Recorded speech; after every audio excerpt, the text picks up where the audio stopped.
Namaku Nadia. Usia 37 tahun. Aku tinggal di Jakarta bersama suamiku, Rizal, dan anak sematawayang kami, Rafa, yang sekarang duduk di bangku SMP. Rumah tanggaku terlihat seperti mimpi yang menjadi nyata, rumah besar di perumahan elit, suami yang mapan sebagai pemilik beberapa ruko dan lahan usaha, serta seorang anak yang cerdas dan sopan. Tapi semuanya berubah. Dan anehnya, perubahan itu datang dari seseorang yang bahkan tak pernah kuanggap sebagai ancaman, adik tiriku sendiri, Sari. Sari bukanlah adik kandung. Ia adalah anak dari istri kedua ayahku. Setelah ibu kandungku meninggal dunia saat aku masih kecil, ayah menikah lagi dengan seorang janda muda dari desa. Dari pernikahan itu, lahirlah Sari. Aku dan Sari terpaut 11 tahun. Ketika aku lulus SMA dan merantau ke Jakarta, Sari masih balita, tak tahu apa-apa tentang hidup. Kami bukan saudara yang dekat. Aku jarang pulang kampung. Sejak kuliah hingga menikah, hidupku berpusat di kota besar ini. Sesekali saat lebaran, kami bertemu. Tapi sekadar salam, senyum, basa-basi. Tidak ada pelukan hangat antara kakak dan adik. Tidak ada cerita tentang sekolah atau cinta. Kami seperti dua orang asing yang kebetulan memiliki ayah yang sama. Rizal mengenal Sari hanya sebatas tahu dari foto-foto lama atau cerita ketika aku sesekali menyebut keluarga di desa. Aku tidak pernah membayangkan bahwa dua orang yang nyaris tak saling kenal itu bisa menyimpan rahasia yang merobohkan seluruh duniaku. Suatu sore 3 bulan lalu, saat aku sedang duduk di teras rumah menikmati sore yang langka tanpa jadwal, ponselku berdering. Sebuah nomor tak dikenal. Halo? Kak Nadia? Ini Sari. Aku terdiam sesaat. Sari? Oh iya, Sari. Ada apa, Di? Suara di ujung sana terdengar gugup. Maaf ganggu, aku lagi di Jakarta. Aku bingung mau tinggal di mana. Katanya Jakarta keras, jadi aku ingat Kak Nadia. Aku menarik napas pelan. Kamu di Jakarta?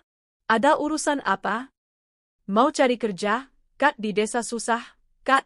Aku pikir, siapa tahu bisa bantu-bantu kakak juga sambil cari kerja, ucapnya cepat, seolah takut kutolak. Aku diam. Rizal muncul dari dalam rumah dan duduk di sebelahku. Kututup telepon lalu menjelaskan padanya. Ia mengangguk tanpa banyak komentar. Biar saja dia tinggal di rumah kosong di belakang. Rumah asisten dulu itu masih lengkap tempat tidurnya kan? Kata Rizal. Aku setuju. Malam itu juga, Sari datang dengan koper besar dan wajah polos. Rambut panjangnya dikepang sederhana, pakaiannya sangat desa, tapi matanya, entah kenapa, ada sorot yang membuatku tak nyaman. Aku menyambutnya dengan senyum hangat. Aku bukan orang jahat. Meskipun kami tidak dekat, dia tetap adikku. Aku kenalkan dia pada Rafa, yang menyambutnya dengan sopan. Rizal juga tersenyum ramah, bahkan menawarinya ikut makan malam bersama kami. Terima kasih banyak, Kak. Abang, kalian baik banget, katanya dengan suara lirih. Ia menunduk seperti anak ayam baru keluar dari kandang. Tapi aku tidak tahu, ternyata seekor ular sedang menyelinap masuk ke sarangku. Hari-hari berjalan seperti biasa. Aku tidak terlalu memerhatikan Sari. Dia sering membantuku di dapur, mencuci baju, membersihkan taman belakang. Aku tak curiga apapun. Rizal mulai sering pulang lebih malam, tapi aku anggap itu karena urusan kantor. Rafa juga mulai les tambahan, jadi rumah semakin sepi. Aku tak merasa ada yang janggal sampai suatu hari aku masuk ke dapur dan mendengar suara lirih. Aku kangen, suara itu berasal dari belakang pintu gudang kecil di samping dapur. Aku menahan napas. Suara laki-laki membalas lirih. Sabar, nanti aku cari waktu. Aku terpaku. Itu suara Rizal. Dan suara wanita itu, Sari. Aku segera membuka pintu. Tapi tidak ada siapapun. Kosong. Hanya aroma parfum lelaki yang masih samar. Aku mulai gelisah. Beberapa hari kemudian, aku menemukan hal yang lebih mencengangkan. Pagi itu, saat membereskan cucian yang dijemur, aku menemukan sesuatu jatuh dari saku celana Sari, alat tes kehamilan. Garis 2. Positif. Darahku seperti berhenti mengalir. Aku mencoba tenang, tapi tubuhku menggigil. Aku membawa benda itu ke dalam kamar. Rizal sedang di kamar mandi. Begitu ia keluar, aku menatapnya. Ini punyamu. Ia tampak bingung. Apa? Kutunjukkan benda itu. Wajahnya memucat. Sari yang hamil, kan? Bisikku. Ia terdiam. Tak menyangkal. Aku duduk lemas. Dunia seperti runtuh. Rumah, anak, cinta, semuanya seperti dibakar dalam sekejap. Tapi aku bukan wanita lemah. Aku tidak akan menangis di depannya. Sudah berapa lama? Tanyaku datar. 6 bulan, jawabnya dengan suara pelan, penuh rasa bersalah. Aku menutup mata. Nafasku tercekat. 6 bulan. Artinya saat Sari baru datang, dia sudah mulai hubungan gelap itu. Di bawah atap yang sama. Di rumahku. Aku bangkit. Baik. Kau mau menikahinya? Rizal tertunduk. Kalau begitu, kita cerai. Tapi aku punya syarat. Ia mendongak, wajahnya bingung dan cemas. Sebelum kau ceraikan aku, semua aset, rumah ini, ruko-ruko, kendaraan, rekening, surat tanah, semuanya atas nama anak kita, Rafa. Bukan atas nama aku, bukan juga atas nama Sari atau anakmu yang lain. Hanya Rafa. Rizal terdiam lama. Ia tak bisa bicara. Tapi akhirnya, ia mengangguk. Kalau itu bisa menebus kesalahanku, aku akan lakukan. Aku mengangguk pelan. Kita ke notaris besok. Sari belum tahu. Dia masih ceria, tertawa-tawa kecil saat menyiram tanaman di taman.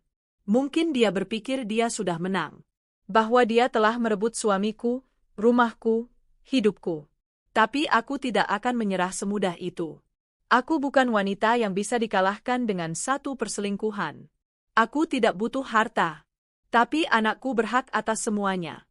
Dan aku akan pastikan itu. Di balik senyum lembutku, ada badai yang siap meledak. Dan aku akan memperlihatkan pada adik tiriku, bahwa walau suamiku akan menikahinya, cintanya tetap milikku. Aku masih mengingat betul bagaimana Sari pertama kali datang ke rumah kami.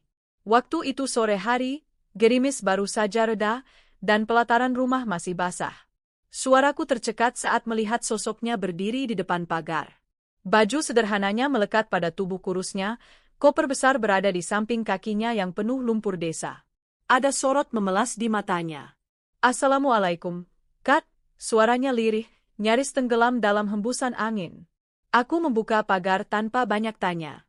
Masuk, Sar. Ia mengangguk dan masuk perlahan, seperti sedang melangkah ke dunia baru yang belum pernah ia sentuh. Aku pikir saat itu, kedatangannya tulus. Aku pikir, dia hanya ingin mencoba peruntungan di ibu kota. Aku pikir salah. Hari-hari pertama, Sari tampak canggung. Ia banyak diam, sering tertunduk, dan lebih banyak membantu pembantu kami di dapur. Aku memperkenalkannya pada tetangga sekitar sebagai adik tiriku dari desa yang sedang mencari pekerjaan. Beberapa hari kemudian, ia mulai terbiasa. Ia lebih banyak tertawa, sesekali berdandan, dan mulai memakai pakaian yang kupinjamkan. Aku tidak curiga apa-apa. Tapi perlahan, perubahan kecil mulai terasa. Rizal mulai betah duduk di ruang TV lebih lama saat Sari ada di sana. Aku sering melihatnya melirik sekilas ke arah Sari saat mengobrol. Awalnya kupikir hanya rasa kasihan seorang abang ipar pada adik iparnya. Tapi ketika Sari mulai memakai baju tidur tipis ke dapur malam-malam, lalu Rizal muncul beberapa menit setelahnya, perasaanku mulai gelisah. Pernah satu malam, aku keluar dari kamar untuk mengambil air di dapur. Lampu masih menyala, dan aku mendengar bisikan lembut di balik dinding ruang makan. Aku takut, Bang. Sudah, tenang. Tak ada yang tahu. Detak jantungku berdentum keras. Aku mendekat pelan-pelan, berusaha tak membuat suara.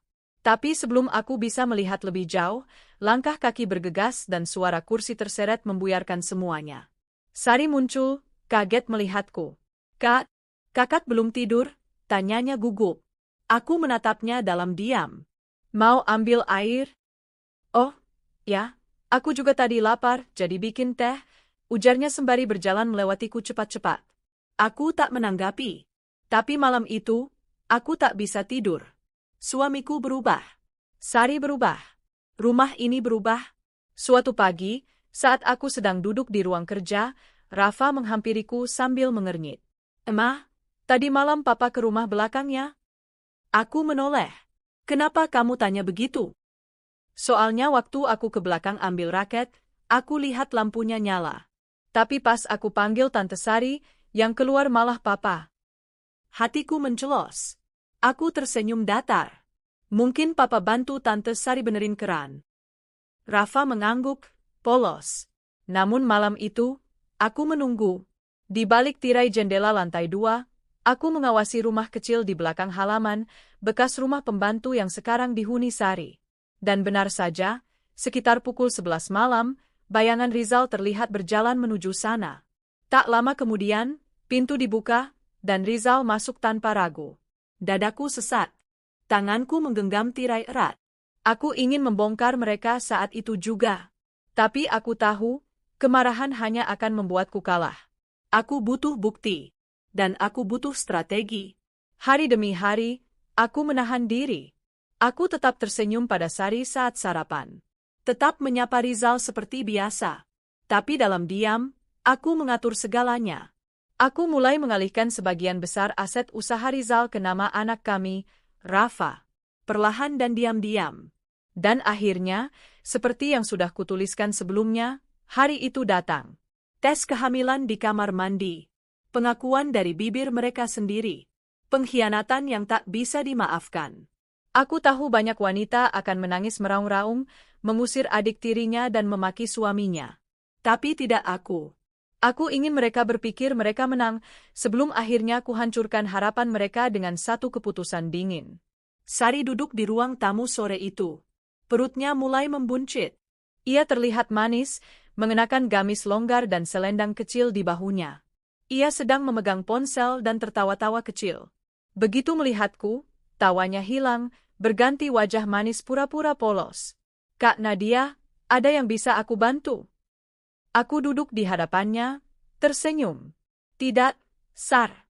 Tapi aku ingin bicara." Ia tampak gugup. "Bicara soal apa?" Aku meletakkan secarik kertas di meja. "Aku tahu kau hamil. Aku tahu siapa ayah dari anakmu. Dan aku tahu kalian sudah berselingkuh sejak kau tiba di rumah ini." Matanya membesar. Wajahnya pucat. "Kak, aku nggak bermaksud. Kak, waktu itu Rizal yang..." Aku mengangkat tangan. "Aku tidak peduli siapa yang mulai. Yang jelas, kau berdua mengkhianatiku. Tapi aku bukan wanita yang akan berteriak dan mengusirmu." Sari menggigit bibirnya, terlihat bingung. "Aku akan minta cerai. Dan Rizal akan menikahimu. Itu keinginanmu, kan?" Wajahnya sedikit berseri. "Tapi, kakak yakin?" Aku tersenyum kecil.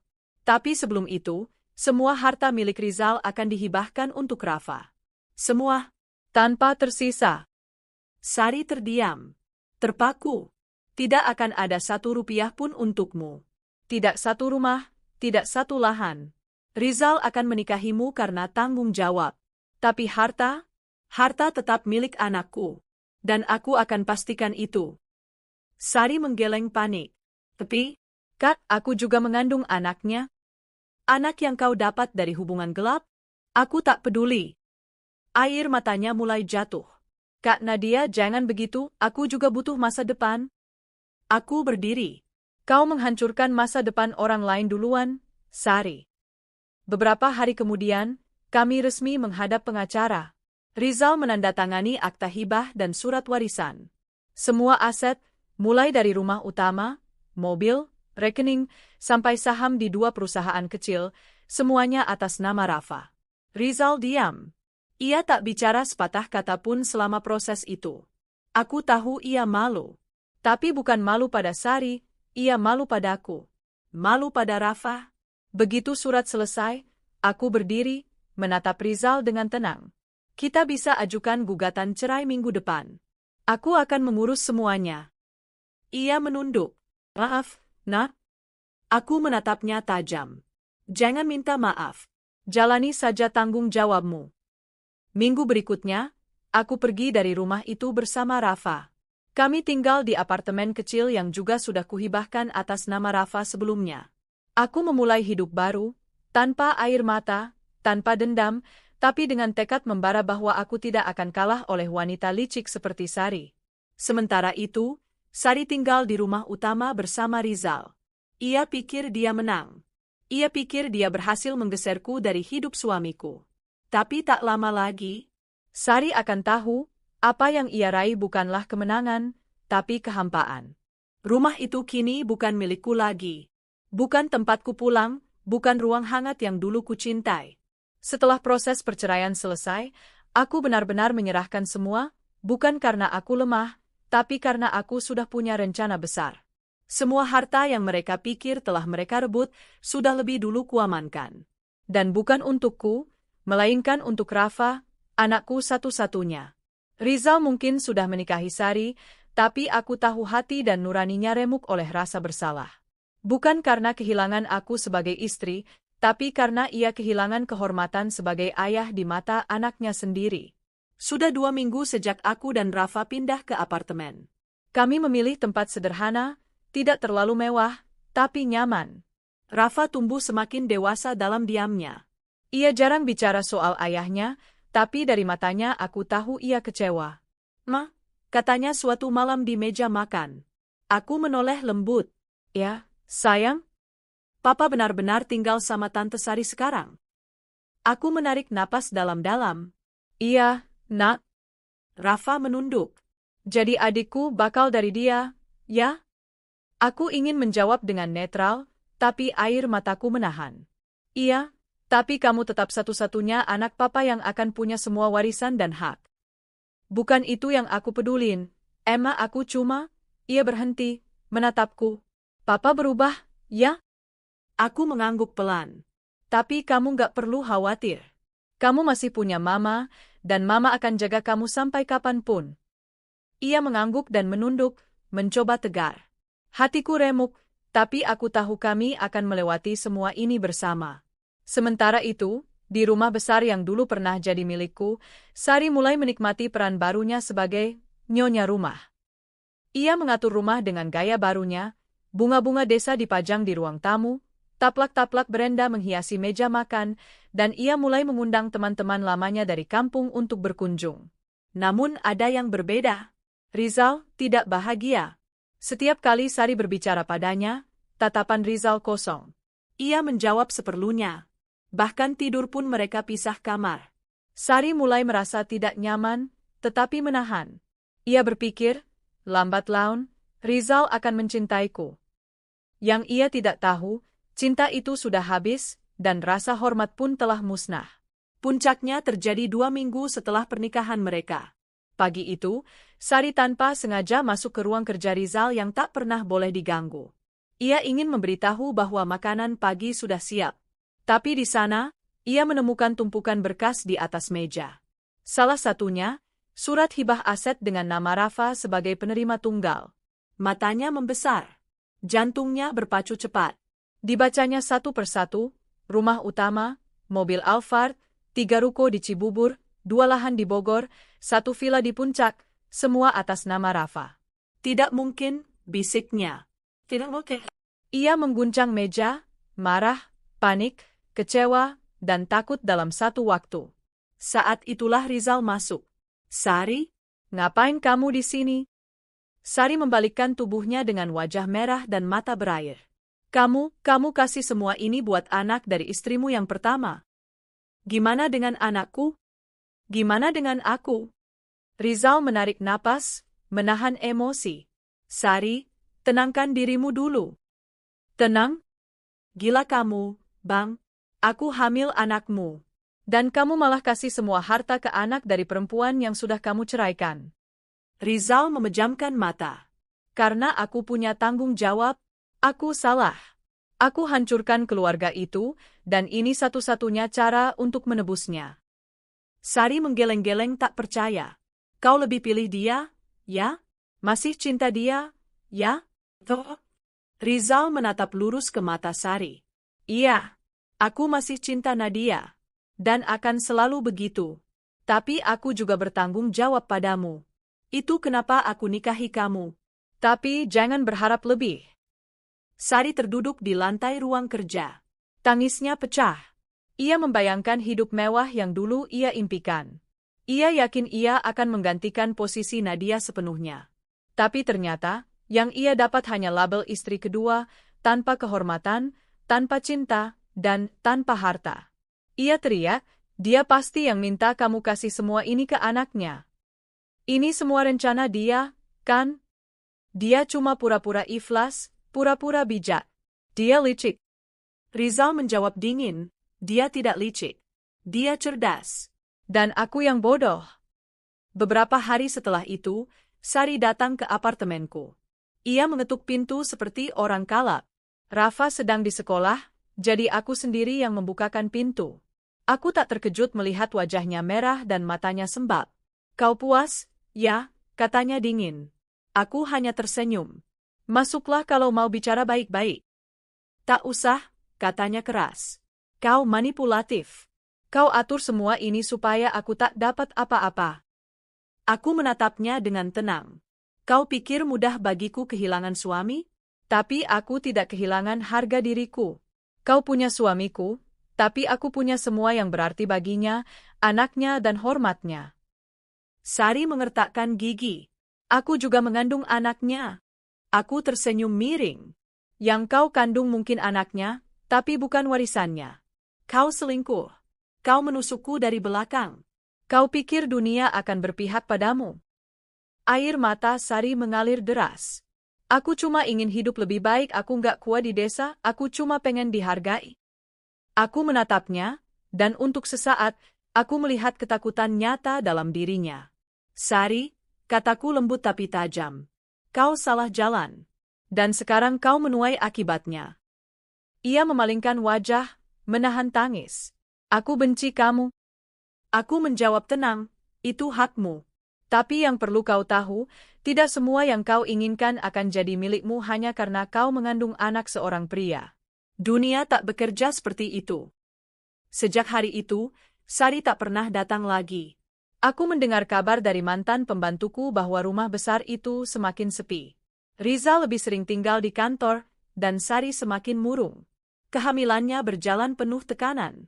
Sementara itu, aku dan Rafa hidup dengan damai. Aku kembali bekerja di bidang desain interior, proyek-proyek kecil mulai berdatangan. Rafa makin semangat sekolah. Ia ikut kelas seni, mulai main gitar, dan bahkan mulai belajar memasak. Aku tak butuh Rizal kembali. Aku juga tak ingin membalas dendam. Tapi aku tahu, dari jauh, Rizal selalu mengawasi kami. Ia kirim uang bulanan, telepon untuk menanyakan kabar Rafa, dan sesekali mengirim kado tanpa nama. Aku tidak pernah membalas. Tapi aku tahu, di hatinya, masih ada penyesalan yang tak bisa ia hapus. Dan Sari? Dia kini tahu, bahwa menjadi madu tak membuatnya jadi ratu. Dia cuma bayangan dari yang pernah berdiri di atas singgasana. Dan tak akan pernah menggantikanku, di hati suamiku, di mata anakku, dan di warisan yang dia idamkan. Langit Jakarta sore itu tampak muram.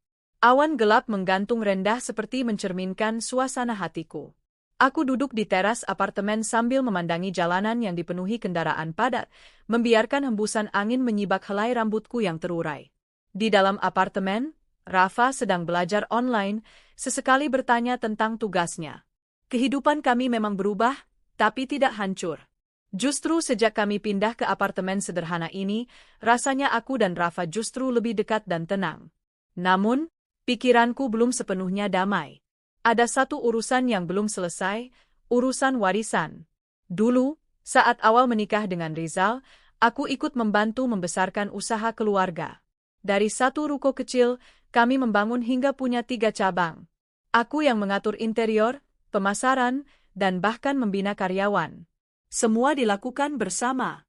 Jadi ketika perselingkuhan itu terjadi, bukan hanya hatiku yang dihancurkan, tapi juga perjuangan yang pernah kami rajut bersama.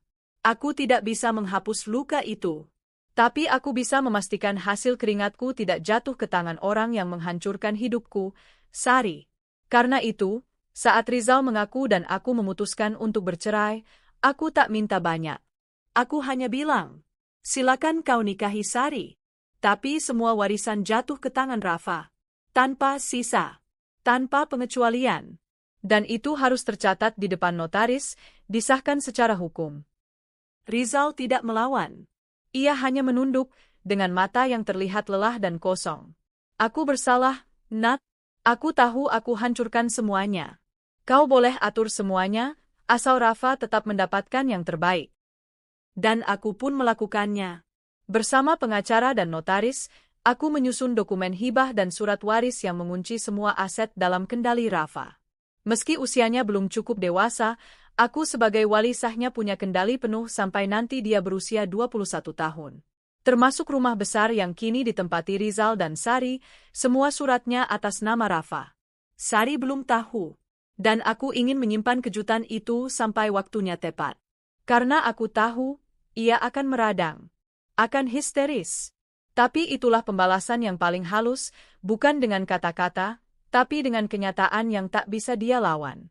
Suatu malam, sekitar 3 minggu setelah surat warisan ditandatangani, Rizal datang menemuiku di apartemen. Rafa sudah tidur. Aku membuka pintu dan mendapati Rizal berdiri di depan, wajahnya kusut, pakaian tak serapi biasanya. Ia tampak lebih kurus. Ada perlu apa? Tanyaku datar. Aku cuma mau lihat Rafa dan bicara sebentar sama kamu. Aku membuka pintu lebih lebar. Masuklah. Rizal duduk di sofa, menggenggam kedua tangannya di atas lutut. Sesekali ia menatap ke arah kamar Rafa yang lampunya sudah dimatikan. Apa kabar dia? Tanyanya lirih. Baik. Sekolah lancar. Dia makin dewasa. Tapi dia kecewa. Rizal mengangguk pelan. Aku bisa rasakan itu.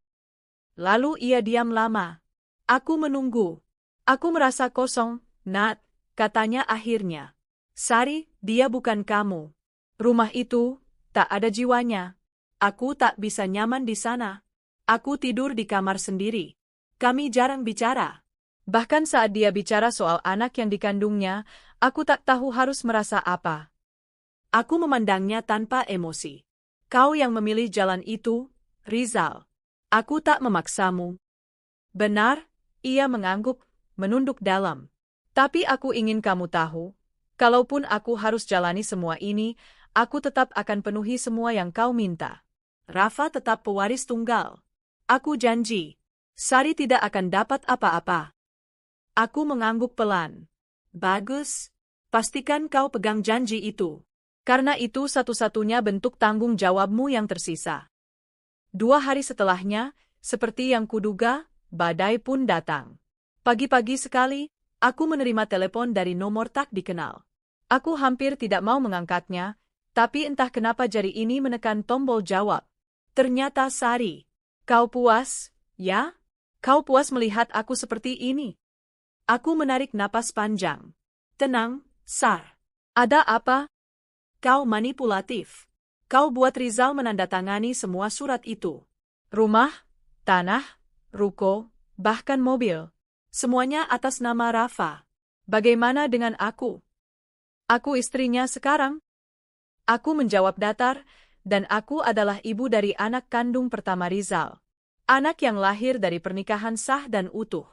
Anak yang tumbuh bersama ayah dan ibunya hingga kini. Kau datang hanya sebagai pelengkap setelah pengkhianatan. Sari menangis. Aku hamil anaknya juga. Aku juga berhak. Anak yang kau dapat dari pengkhianatan, Sar. Dunia tidak berpihak pada wanita yang mencuri. Sari mulai berteriak. Kau perempuan licik. Kau pura-pura sabar, tapi di belakang kau atur semuanya. Kau pikir kau menang? Aku menjawab dengan suara tenang tapi menusuk. Aku tidak menang karena aku mencuri. Aku menang karena aku mempertahankan yang memang milikku. Lalu kututup telepon. Aku tak butuh mendengarnya meraung. Luka yang ia rasakan sekarang adalah bayaran dari kejahatan yang ia perbuat dalam diam. Hari itu, Sari kembali ke rumah besar seperti orang gila. Ia menuduh Rizal tak adil. Ia memukul bantal, membanting vas bunga, menangis histeris di kamar. Rizal hanya duduk diam, membiarkannya. Tapi kali ini, ia tidak membela. Sudahlah, Sar. Ini memang konsekuensinya. Konsekuensi? Kau menyebut ini konsekuensi? Kau menyiksaku? Sari, Rizal menatapnya tajam. Kau tahu kenapa aku tak bisa mencintaimu sepenuhnya? Karena kau hadir dari kebohongan, dari pengkhianatan. Aku yang salah. Aku yang lemah. Tapi aku harus membayar semuanya dengan kehilangan perempuan yang benar-benar mencintaiku. Sari terdiam. Untuk pertama kalinya, ia sadar bahwa pernikahan ini bukan kemenangan. Ini adalah hukuman. Seminggu kemudian, Rafa pulang sekolah sambil membawa undangan lomba dari sekolah. Ia akan ikut lomba pidato antar SMP tingkat kota. Aku tersenyum bangga. Apa temanya, Nak? Pengorbanan ibu, jawabnya malu-malu. Hatiku hangat. Aku tahu, luka ini tak sia-sia. Anak itu melihat semua, dan kelak, dialah yang akan membawa namaku naik kembali, bukan karena balas dendam, tapi karena cinta. Aku tak tahu bagaimana nasib rumah besar itu ke depan. Tapi satu hal pasti, semua sudah terikat secara hukum. Jika Rizal meninggal, seluruh harta langsung jatuh ke tangan Rafa. Jika Rizal sakit atau bangkrut, Sari tak punya kekuatan hukum apa-apa untuk menuntut hak. Bahkan jika ia melahirkan, anaknya tak bisa mengklaim warisan yang sudah dihibahkan lebih awal. Dan aku sudah tenang. Luka ini tetap ada, tapi aku memilih untuk tidak membiarkannya mengendalikan hidupku. Karena aku sudah berhasil menunjukkan pada dunia bahwa kesabaran dan kecerdasan bisa mengalahkan tipu daya dan nafsu. Pernikahan Rizal dan Sari dilangsungkan sederhana di sebuah KUA di kampung halaman Sari. Tak ada pesta mewah, tak ada senyuman tulus. Hanya ada rasa tanggung jawab yang membelenggu dan pengkhianatan yang belum juga lunas dibayar.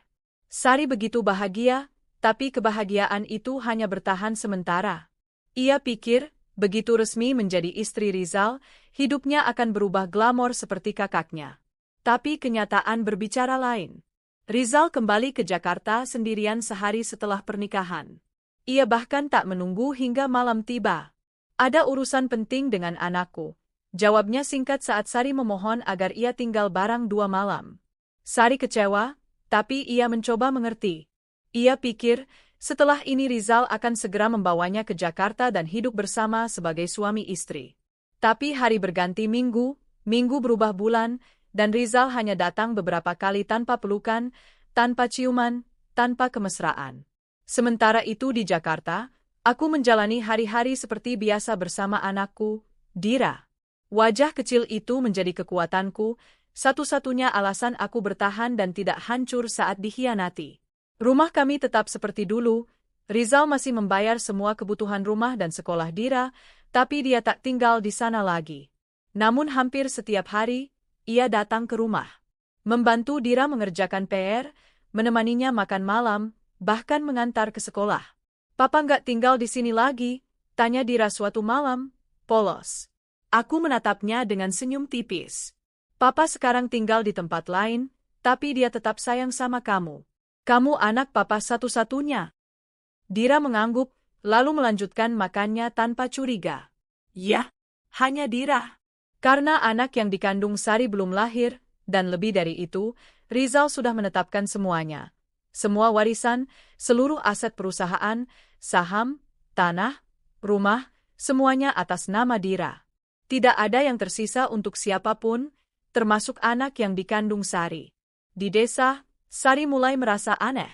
Rizal tak pernah benar-benar bersikap seperti suami. Ia tak pernah menginap, tak pernah menyentuhnya lagi setelah malam pernikahan. Bahkan, saat Sari kirim pesan ingin dibelikan baju hamil, Rizal hanya menjawab, "Nanti, aku kirim uang." Tapi uang itu tak pernah sampai. Ia tetap mengirim nafkah secukupnya, tapi tak seperti yang dibayangkan Sari. Tak ada kartu ATM pribadi, tak ada mobil baru, apalagi rumah megah di Jakarta. Sari tak tahan. Ia memutuskan menyusul ke Jakarta. Tanpa sepengetahuan Rizal, ia datang ke rumah yang dulu ia tinggali bersama kakaknya, kini hanya dihuni oleh Nadia dan Dira. Pagi itu, aku sedang menyapu halaman saat sebuah mobil sewaan berhenti di depan pagar. Dari dalamnya turun Sari dengan perut buncit, wajah pucat, dan mata merah. Ia berdiri mematung menatapku, sebelum akhirnya berkata dengan getir, "Aku mau bertemu suamiku." Aku memandangnya tanpa emosi. Dia tidak tinggal di sini. Jangan pura-pura polos, Kat. Aku tahu dia masih sering datang ke sini. Jangan pikir karena kau mantan istrinya, kau bisa senaknya memanggilnya setiap malam, bentaknya. Aku tersenyum tipis. Sari, aku tidak memanggil siapa-siapa. Rizal datang karena anaknya ada di sini. Anaknya yang sah. Warisannya juga semua sudah atas nama Dira. Kamu tahu kan, surat-suratnya sudah ditandatangani. Wajah Sari berubah pucat. Kau, apa maksudmu semua warisan? Semua sudah Rizal serahkan pada Dira. Bahkan surat wasiatnya pun sudah dibuat. Jika Rizal meninggal mendadak, Dira akan langsung mewarisi seluruh kekayaan ayahnya. Tak ada satupun untukmu, atau anakmu nanti. Sari terhuyung. Napasnya terengah. Tidak mungkin. Rizal janji akan menafkahiku, dia janji akan memberiku rumah, kehidupan seperti dirimu. Ya, dia menafkahimu. Tapi kamu hanya tanggung jawab, Sari. Cinta itu tetap milikku. Tangis Sari pecah. Ia menjerit, menuduhku merayu Rizal agar kembali, menuduhku memperalat anakku demi harta. Tapi semua ucapannya terdengar seperti suara tumpul yang tak menyentuh hatiku. Aku tidak perlu merayu, kataku tenang. Karena meskipun aku yang diceraikan, aku tetap istri di hatinya. Kamu hanya orang yang dia nikahi karena tanggung jawab, bukan karena cinta. Kalau kau pikir dengan hamil kamu bisa merebut semuanya, kamu terlalu naif. Sari lunglai di teras rumahku. Tetangga mulai mengintip dari jendela. Aku membiarkannya menangis di sana, membiarkannya merasakan rasa sakit yang dulu ia tancapkan dalam hatiku. Tapi aku tidak balas dendam dengan kata-kata kotor. Aku balas dengan kebenaran yang menyakitkan. Malam itu, Rizal datang. Dira sedang tidur. Aku duduk di ruang tamu dengan secangkir teh saat Rizal masuk dengan wajah lelah. Sari datang ke rumah, kataku datar. Aku tahu. Dia menghubungiku. Maaf kalau dia mengganggu, jawabnya lemah. Aku tak marah, Rizal. Hanya ingin bertanya. Kenapa kamu tetap datang ke sini, pulang ke rumah yang sudah kamu tinggalkan? Rizal menatapku dengan mata berkaca. Karena aku tidak pernah benar-benar pergi, Nat. Kamu masih rumahku. Kamu masih hatiku. Aku terdiam. Bagian dalam diriku masih hancur, tapi entah mengapa aku tak lagi merasa ingin menangis. Semua sudah aku dapatkan, kejujuran, kekuasaan, bahkan pengakuan. Sari boleh menjadi istri sahnya sekarang, tapi aku yang masih memiliki cintanya. Jangan beri harapan, Rizal, kataku. Kamu sudah memilih. Hidupilah pilihanmu. Aku tidak pernah memilih dia, Nat. Aku hanya merasa bersalah. Tapi sekarang aku sadar, perasaan itu tidak bisa dipaksakan. Ya. Dan aku tidak akan menghalangimu bertanggung jawab. Tapi ingat, anak kita adalah satu-satunya pewaris. Jangan pernah kau biarkan ada celah. Rizal mengangguk pelan. Ia tahu, tak ada ruang untuk negosiasi. Ia sudah menyerahkan semuanya demi tanggung jawab, dan aku pastikan semua akan jatuh ke tangan yang tepat, anakku. Hari-hari berikutnya menjadi neraka bagi Sari. Ia tinggal di rumah sewaan kecil di pinggiran kota Jakarta, tak berani pulang ke desa karena malu. Rizal memang mengirim uang untuk kebutuhan harian, tapi jauh dari harapannya. Tak ada rumah mewah, tak ada apartemen, tak ada harta gono gini. Dan yang paling menyakitkan, tak ada cinta. Di suatu malam, aku melihatnya duduk di warung makan pinggir jalan. Wajahnya muram, tubuhnya kurus meski masih mengandung. Aku tak berkata apa-apa, hanya melewatinya dengan tenang. Ia menatapku dengan penuh kebencian, tapi aku hanya tersenyum. Balas dendam terbaik adalah saat seseorang tahu dia telah kalah, tanpa perlu kita menyentuhnya sedikitpun. Sari menangis sepanjang malam itu. Tangisannya bukan hanya karena Rizal yang tak lagi bisa ia kuasai, bukan pula karena hidup mewah yang tak jadi kenyataan. Ia menangis karena sadar, dirinya telah masuk ke dalam lubang yang ia gali sendiri, dan kini tak ada yang mau menariknya keluar. Perutnya semakin besar, sementara uang yang dikirim Rizal semakin sedikit. Ia mulai menjual sebagian pakaian barunya, bahkan pernah menggadaikan cincin kawinnya untuk membayar kontrakan. Tapi lebih dari itu semua, ia mulai kehilangan satu hal yang paling ia banggakan, harga diri. Tak ada keluarga yang tahu nasibnya. Ibuku masih mengira Sari tinggal bersama Rizal di apartemen mewah. Sari terlalu malu untuk mengaku bahwa ia kini hanya tinggal di rumah petakan, tidur di lantai beralas tikar dan makan nasi bungkus yang tak selalu hangat. Ia terlalu gengsi untuk pulang, takut akan cemooh warga kampung yang dulu ia tinggalkan dengan sombong. Hari itu, hujan turun deras. Jakarta seperti menangis bersamanya. Di dalam kamar sempit yang pengap, Sari duduk memeluk perutnya yang sudah membuncit 9 bulan. Air matanya tak berhenti mengalir.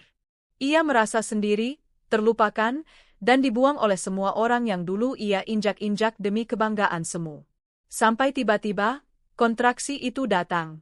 Sementara itu, di rumahku, aku sedang menyiapkan makan malam untuk Dira. Suasana hangat seperti biasa. Rizal belum datang karena katanya ada rapat di kantor. Tapi tak lama kemudian, teleponku berdering. Nomor tak dikenal. Aku hampir tak mengangkatnya, tapi entah kenapa, hatiku tergerak. Halo? Suster, Rumah Sakit Harapan Bunda. Ada pasien bernama Sari, sedang melahirkan. Kontaknya hanya nomor ini yang dia berikan. Aku terdiam. Bagaimana kondisinya? Kurang baik, Bu. Pasien tidak membawa uang, tak ada keluarga, dan kondisinya lemah. Kami butuh persetujuan tindakan operasi. Aku menggenggam ponsel erat-erat. Dalam hati, berkecamuk rasa aneh. Marah? Tidak. Kasihan? Mungkin. Tapi yang paling mendominasi adalah tanggung jawab sebagai manusia. Saya ke sana sekarang, kataku akhirnya. Di rumah sakit, aku menemui Sari di UGD. Wajahnya pucat, tubuhnya gemetar. Begitu melihatku, air matanya langsung jatuh deras. Ia menggenggam tanganku seakan aku adalah satu-satunya manusia yang tersisa di dunia ini. Kak, maaf, tolong, anakku, selamatkan anakku. Aku menatapnya tanpa dendam. Tenang, semua akan baik-baik saja. Aku menandatangani formulir operasi sesar darurat. Tak lama kemudian, tim medis membawa Sari masuk ruang tindakan. Aku duduk di ruang tunggu sendirian, sambil mengirim pesan singkat ke Rizal. Sari melahirkan. Rumah Sakit Harapan Bunda. Datanglah. 1 jam berlalu. Aku hanya menatap kosong ke arah dinding putih. Tak lama, seorang perawat keluar. Operasi berhasil. Bayi laki-laki. Tapi ibunya masih perlu pengawasan ketat. Tekanannya drop. Aku mengangguk. Entah kenapa, aku merasa lelah luar biasa. Tapi saat melihat bayi mungil itu, bersih, merah, dan menangis keras, aku tak bisa menahan haru. Ia tak bersalah. Ia lahir dari luka, tapi tidak layak untuk menanggung dendam siapapun. Tak lama, Rizal datang dengan wajah panik. Begitu melihatku menggendong bayi itu, ia langsung menghampiri. Anak kita? Tanyanya terbata. Aku menggeleng. Anakmu. Dari Sari. Ia terdiam. Lama. Kau yang menyelamatkan mereka? Siapa lagi? Dia tak punya siapa-siapa. Rizal menatapku dengan perasaan campur aduk. Oh, terlalu baik, Nak. Aku menatap bayi itu, lalu mengulurkannya perlahan ke Rizal. Ini anakmu.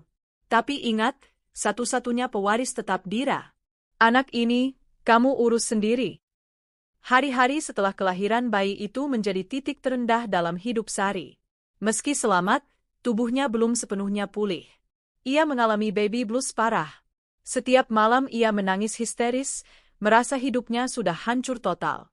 Rizal memang menyewa pengasuh untuk membantu, tapi tetap saja Sari tak mampu menerima keadaan. Ia menuduhku telah mencuri kembali Rizal. Ia menyalahkanku atas hidupnya yang mengenaskan. Semua ini gara-gara kamu. Kamu yang membuatku seperti ini, teriaknya saat aku membawakan makanan ke rumah kontrakannya. Aku menghela napas panjang. Kau salah. Ini semua karena pilihanmu sendiri.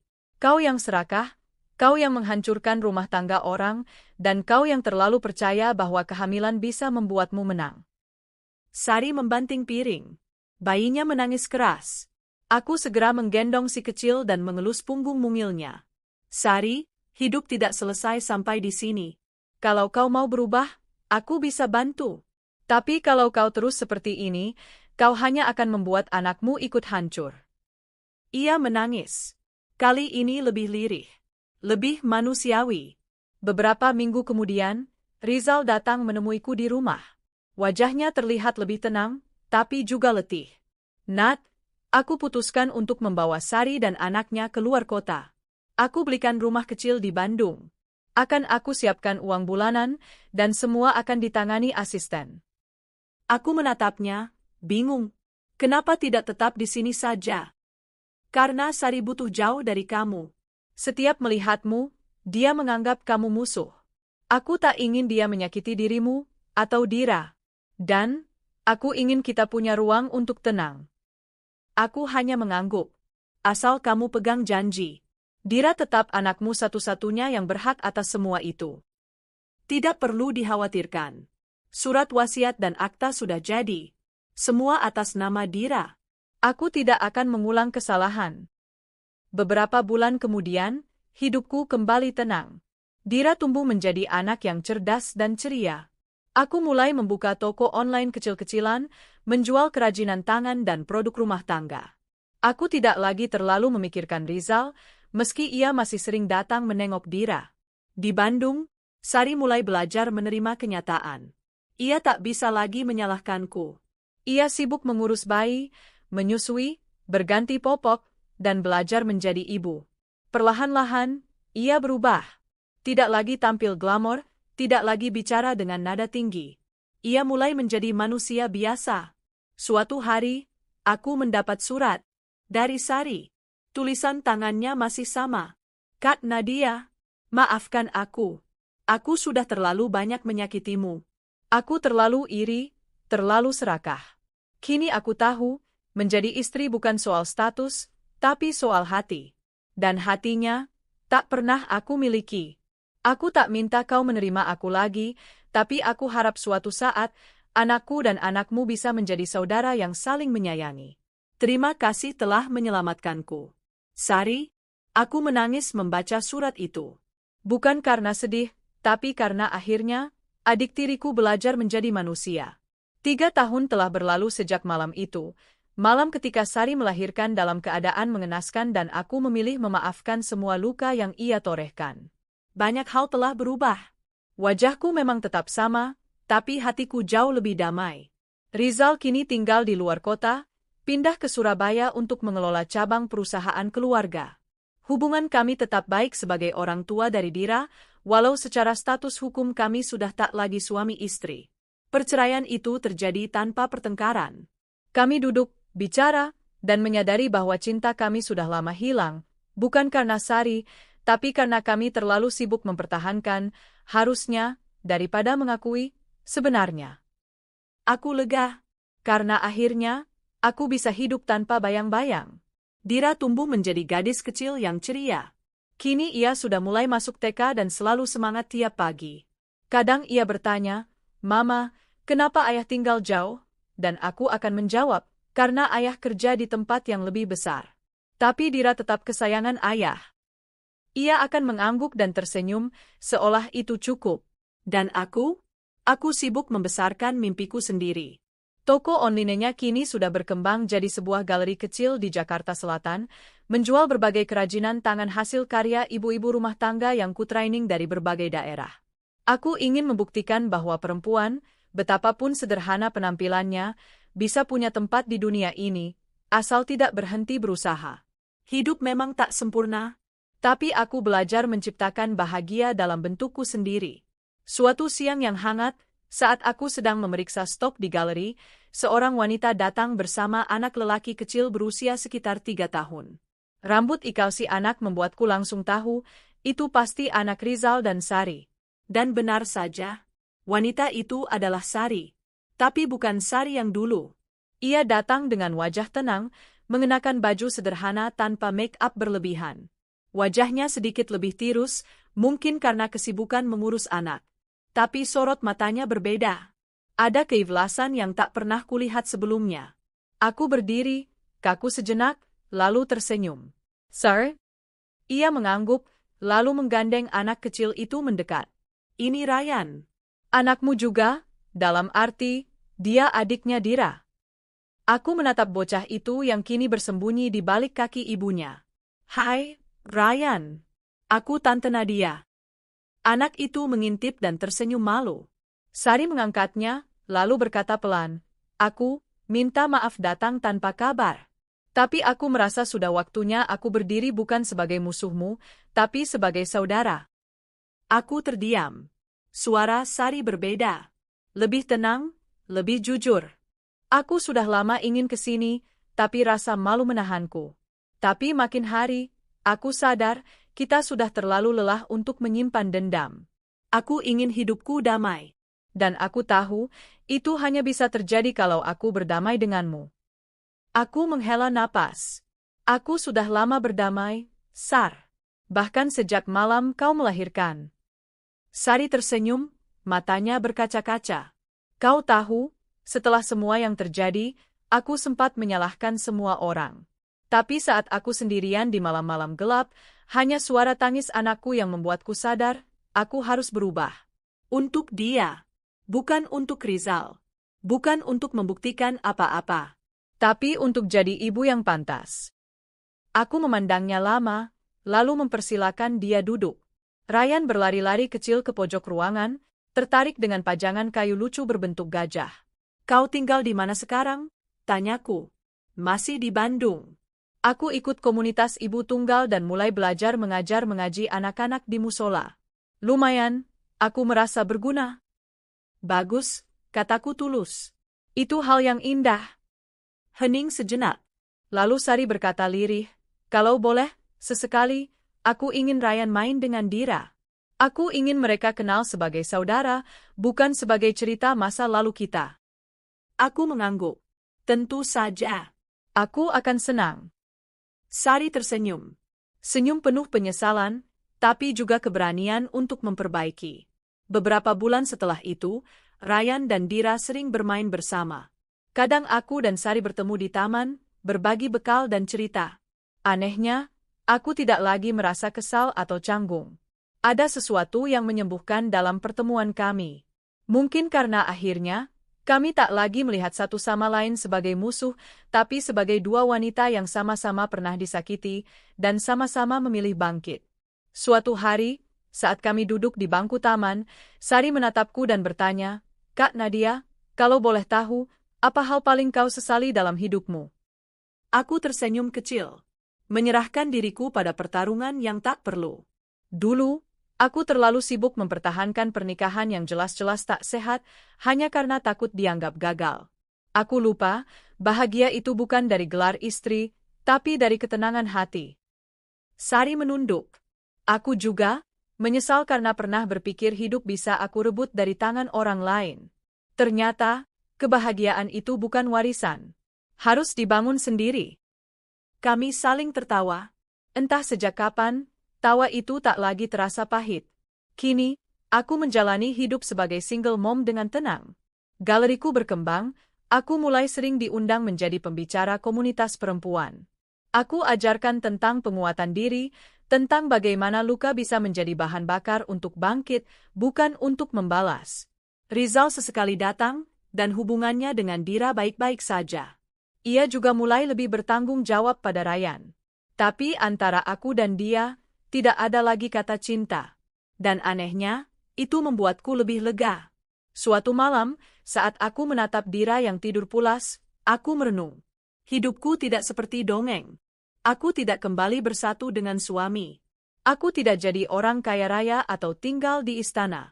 Tapi aku bahagia, dalam bentukku sendiri. Bahagia karena aku memilih memaafkan. Bahagia karena aku tak lagi memendam dendam. Bahagia karena aku akhirnya tahu, menjadi perempuan tangguh bukan tentang berdandan mewah atau pamer kemewahan, tapi tentang bisa berdiri tegak meski jatuh berkali-kali.